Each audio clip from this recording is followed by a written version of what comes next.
में हम पूर्ण रूप में बता दिए हैं। आज जो बताते हैं प्रकाश के अपवर्तन, प्रकाश का अपवर्तन, अपवर्तन लिख दिया। ये रहा प्रकाश का अपवर्तन, नहीं इसमें दिखा। ये जो है प्रकाश का अपवर्तन, यह चैप्टर है और आज हम इसकी चर्चा करेंगे कि प्रकाश का अपवर्तन क्या है। नहीं तो सबसे पहले हम प्रकाश के अपवर्तन की चर्चा करते हैं कि प्रकाश का अपवर्तन क्या है।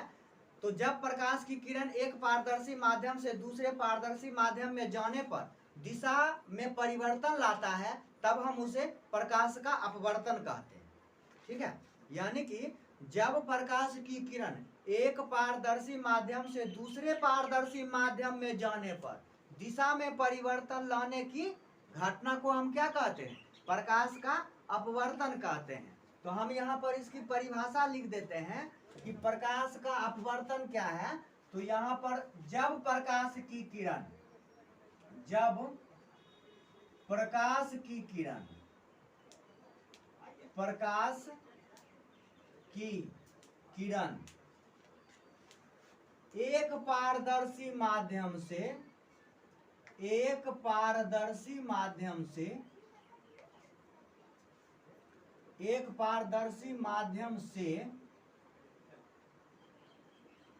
दूसरे पारदर्शी माध्यम में, दूसरे पारदर्शी माध्यम में, माध्यम में जाने पर, जाने पर दिशा में, दिशा में परिवर्तन, परिवर्तन लाने की घटना को, लाने को प्रकाश का परावर्तन कहते हैं। प्रकाश का अपवर्तन कहते हैं, परावर्तन नहीं, अपवर्तन कहते हैं, अपवर्तन कहते हैं, अपवर्तन कहते हैं। यानी कि इसमें है कि जब प्रकाश की किरण एक पारदर्शी माध्यम से दूसरे पारदर्शी माध्यम में जाने पर दिशा में परिवर्तन लाने को जो है सो हम प्रकाश का अपवर्तन कहते हैं, प्रकाश का अपवर्तन कहते हैं। प्रकाश के अपवर्तन के जो है सो दो नियम होते हैं। प्रकाश के अपवर्तन के दो नियम होते हैं। तो यहाँ लिखते हैं प्रकाश के, प्रकाश के अपवर्तन के, अपवर्तन के दो नियम है, दो नियम है, दो नियम है। एक नंबर में है आपतित किरण, आपतित किरण, अपवर्तित किरण, अपवर्तित किरण तथा आपतन बिंदु पर, आपतन बिंदु पर, बिंदु पर डाला गया अभिलंब, गया अभिलंब, अभिलंब तीनों एक ही समतल में होता है, एक ही समतल में होता है, समतल में होता है, होता है। और दूसरा नियम है आपतन कोण, आपतन कोण की जया, की जया तथा अपवर्तन कोण, अपवर्तन कोण, अपवर्तन कोण की जया का अनुपात, अनुपात एक नियतांक होता है, एक नियतांक होता है, यानी कि होगा साइन आई बराबर साइन आर होता है। ये जो है रेखा है, यानी कि साइन आई बराबर साइन आर होता है। तो आपतित यानी कि प्रकाश के अपवर्तन के दो नियम है, ठीक है। प्रकाश के अपवर्तन के दो नियम है। तो आपतित किरण, यहाँ पर कोमा देंगे, अपवर्तित किरण तथा आपतन बिंदु पर डाला गया अभिलंब तीनों एक ही समतल में होता है। ये हो गया एक नियम। दूसरा नियम है आपतन कोण की ज्या तथा अपवर्तन कोण की ज्या का अनुपात एक नियतांक होता है। जैसे इसमें या साइन आई बराबर साइन आर होता है। इसमें आई जो है, ज्या का मतलब होता है साइन, कोज्या का मतलब होता है कोसाइन, कोस थीटा लगता है, इसलिए ज्या है तो यहाँ पर ज्या लिखा हुआ है, इसीलिए हम यहाँ पर साइन लिखे, ठीक है। अगर कोज्या लिखा हुआ तो रहता तो कॉस थीटा लिखा था, कॉस यहाँ लिखा था नहीं। और यहाँ पर ज्या मतलब होता है साइन लगाना, इसीलिए ज्या जो लिखा हुआ है इसका मतलब होता है साइन। आपतन कोण और अपवर्तन कोण तो हम इससे पहले भी पढ़ चुके हैं कि आपतन मतलब होता है आई, अपवर्तन मतलब अपवर्तन या परावर्तन मतलब होता है आर, नहीं। तो यहाँ पर साइन आई बराबर साइन आर। आइए अब हम आगे चलते हैं। बता रहे थे अभी प्रकाश के अपवर्तन के बारे में इससे पहले बताए हुए हैं। अभी जो बता रहे हैं वो हम यहाँ देखो ऐसे करके बता रहे हैं, ऐसे करके ये हम क्या किए, लंब डाले, ठीक है। ये इसके ऊपर जो है सो माध्यम एक हो गया, ठीक है। इसके ऊपर माध्यम है एक दे दिए, और इसके नीचे जो है ये माध्यम दो हो गया, ये माध्यम दो हो गया। इसको हम विरल माध्यम कहते हैं, विरल माध्यम, ठीक है, विरल माध्यम। और नीचे वाले को जो है सो हम सघन माध्यम कहते हैं, सघन माध्यम कहते हैं, सघन माध्यम। यहां पर दे दिए, ऊपर वाले को हम विरल माध्यम कहते हैं और नीचे वाले को हम सघन माध्यम कहते हैं। ऐसे हम ऊपर जो है ये वायु है, ठीक है, और नीचे जो है पानी है, ये जो है ये कांच है, ये कांच है, माना गया कांच है, ठीक है, ये कांच है। और ये पानी है, पानी का हो या पारा का हो, ये जो है ये है, यहाँ पर पानी रहा, ठीक है। इसके नीचे जो है ये पानी रहा, जरा ये ध्यान देना है, ये पानी है। और ऊपर जो है सो क्या है, वायु है। हम यहाँ पर इसको जब हम वायु और पानी, जब प्रकाश जो है सो वायु से पानी की ओर आता है, तब जो है प्रकाश किस ओर मुड़ जाती है, इस चीज के बारे में आज हम चर्चा करेंगे कि जब प्रकाश की किरण सघन माध्यम से होकर विरल माध्यम में जाती है तब यह किस ओर मुड़ जाती है, नहीं, तब यह किस ओर मुड़ जाती है। तो अब हम देखते हैं इसको जो है ना, ये जो हो गया इसको हम कहते हैं अभिलंब, ये अभिलंब है, अभिलंब है, ठीक है, ये अभिलंब हो गया। अभिलंब जो है सीधा डाला जाता है, अभिलंब हो गया। अब हमें देखना है कि माना गया कि यहाँ से प्रकाश चलती है और यहाँ पर आई, ठीक है, यहाँ आई, ठीक है। ये जो रेखाएं हैं, ठीक है, इसको हम आपतित किरण कहते हैं, आपतित किरण कहते हैं। जरा यह देखना, आपतित किरण कहते हैं, ठीक है। ये रहा रेखा जो है यह आपतित किरण है। हम इस साइड से लिख देते हैं क्योंकि इस साइड में और कुछ भी लिखना पड़ेगा। ये जो रेखाएं है यह आपतित किरण है, आपतित किरण की रेखाएं हैं। और यह रेखाएं जो है यहां से हम एक टॉर्च को जलाते हैं, ये जो रहा ये टॉर्च है।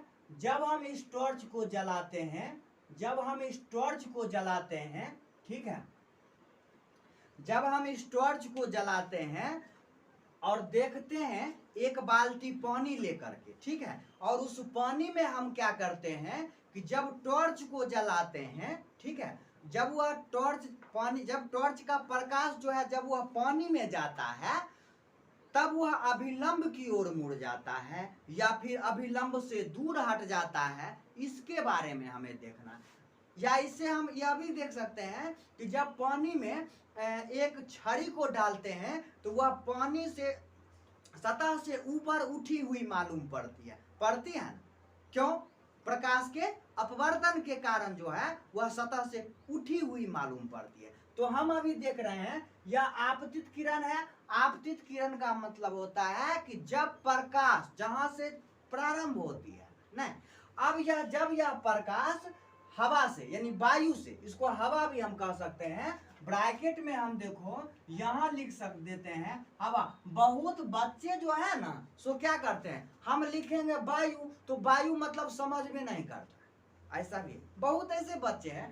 तो इसीलिए जो है हम यहाँ पर हवा भी लिख दिए अपनी भाषाओं में, हम हवा तो लिख दिए ताकि ये हवा का मतलब वायु होता है ना। तो जब प्रकाश ये जो है ना ये लाइन, ये कांच, इसके ऊपर वाले भाग को जो है हम क्या कहते हैं, या वायु या हवा या सघन माध्यम, विरल माध्यम कहते हैं, या माध्यम एक भी हम इसको कह सकते हैं, ये माध्यम एक भी इसको कह सकते हैं। अच्छा, कांच के इसके नीचे जो है इसे जो हम कहते हैं या पानी है या सघन माध्यम इसको कह सकते हैं, या फिर हम इसको विरल माध्यम कह सकते हैं ना। अच्छा, उसके बाद हम अब देखते हैं जब प्रकाश यानी कि यह जो किरण कांच से यानी कि वायु से हवा में जब प्रवेश कर वायु से जब जो है पानी में जब प्रवेश करती है तब अब हमें देखना है यह प्रकाश क्या होगी कि इस तरह से ऐसे मुड़ेगी, ऐसे ये रहा इस तरह से, इसको जो है हम जो है ना सो क्या कहते हैं, अपवर्तित किरण, अपवर्तित किरण इसको हम कहते हैं। यहाँ देखो ये जो किरण है इसको हम अपवर्तित किरण कहते हैं। अच्छा, तो अब हमें देखना है कि जब प्रकाश एक माध्यम से दूसरे माध्यम में प्रवेश करती है तब वह कौन सा किरण कहलाती है, तब वह अपवर्तित किरण कहलाती है। और जब प्रकाश एक माध्यम में रहती है तब वह कौन सी किरण कहलाती है, तब वह आपतित किरण कहलाती है, ठीक है। अच्छा, उसके बाद क्या है, इसमें जब आपतित किरण और अपवर्तित किरण नहीं, अच्छा ये जो है यह जितना इधर वायु में माध्यम एक में जो है यह जितना अभिलंब से दूर रहेगी, ठीक है, यह अभिलंब से जितना दूर रहेगी पानी में जाकर के जो है यह उतना ही अभिलंब के निकट आएगा। यानी कि हम इसको जितना नीचे लाएंगे ना, इसको जितना नीचे लाएंगे ये उतना ही इससे सटते जाएगा, इसको हम जितना नीचे लाएंगे ये उतना ही इसमें सटते जाएगा नहीं।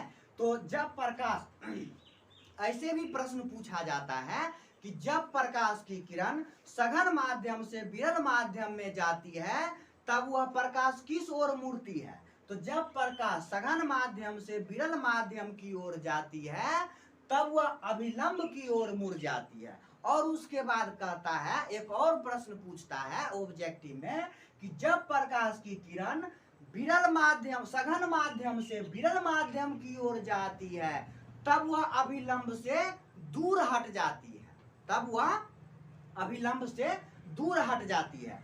इसी प्रकार से अब हम इसके बारे में अभी चर्चा किए हैं। अब हम बताते हैं यह कोण के बारे में कि यहाँ पर इसे हम कोण आई कहते हैं और इसे जो है सो हम कोण आर कहते हैं, इसे कोण आर कहते हैं। अब देखो कोण आई किस मतलब क्या होगा, कोण आई को हम किससे संकेत, यानी कि आपतन कोण की जया, अपवर्तन कोण की जया, बताएं। ये जो हो गया ये आपतन कोण हो गया, इसको हम आपतन कोण कहते हैं। ये जो कोण हो गया यह आपतन कोण हो गया और ये जो कोण हो गया यह अपवर्तन कोण हो गया, इसको हम अपवर्तन कोण कहते हैं। अपवर्तन कोण यानी आपतन कोण को जो है सो हम स्मॉल आई से सूचित करते हैं, और आपतन कोण को, अपवर्तन कोण को जो है सो हम स्मॉल आर से सूचित करते हैं। अपवर्तन कोण को जो है सो हम स्मॉल आर से सूचित कर, अपवर्तन कोण को स्मॉल आर से सूचित करते हैं। तो अभी हमने बच्चों बताया है कि जब आपतित किरण अभिलंब से जितनी दूर होगी, ठीक है, अभिलंब से आपतित किरण जितनी दूर होगी माध्यम एक में, वह माध्यम अपवर्तित किरण उतना ही अभिलंब के नजदीक होगी। नहीं, अरे हम पढ़ा रहे हैं, तुम बाबू सो रहे हो तो काम चलेगा? कमाल है। हम इधर इतना भौंक रहे हैं, इतना जोर जोर से बोल रहे हैं, कुछ कहने को नहीं, और ये जो है सो रहा है। घर पे क्या भैंस चला रहा था? कमाल आदमी है। हाँ, तो बताना है कि यानी कि आपतित किरण वायु में जब रहती है, या फिर ऐसा प्रश्न पूछता है कि वायु में जो है यानी कि प्रकाश अभिलंब के नजदीक रहती है या अभिलंब से दूर रहती है? तो अभिलंब से दूर हटती है, नहीं, अभिलंब से दूर हटती है। और जब ये भी प्रश्न होता है कि जब प्रकाश विरल माध्यम से सघन माध्यम में जाती है, तब प्रकाश जो है सटती है किसमें या हटती है किसमें? तो जब प्रकाश जो है विरल माध्यम से सघन माध्यम की ओर जाएगी, तब प्रकाश अभिलंब की ओर मुड़ती है, और जब प्रकाश सघन माध्यम से विरल माध्यम की ओर जाती है, तब वह अभिलंब से दूर हटती है। या फिर जब प्रकाश वायु से पानी में प्रवेश करती है या फिर कांच में प्रवेश करती है, तब वह अभिलंब की ओर मुड़ती है। जब प्रकाश पानी या कांच से वायु में प्रवेश करती है, तब प्रकाश जो है अभिलंब से दूर हटती है। या फिर जब प्रकाश एक माध्यम से दूसरे माध्यम में प्रवेश करती है, फिर भी प्रकाश अभिलंब की ओर मुड़ती है। जब प्रकाश दूसरे माध्यम से पहले माध्यम की ओर जाती है, तब भी प्रकाश जो है अभिलंब से दूर हटती है। यह 4 प्रश्न इस तरह से पूछा जाता है ऑब्जेक्टिव में। तो आइए अब हम आगे बताते हैं।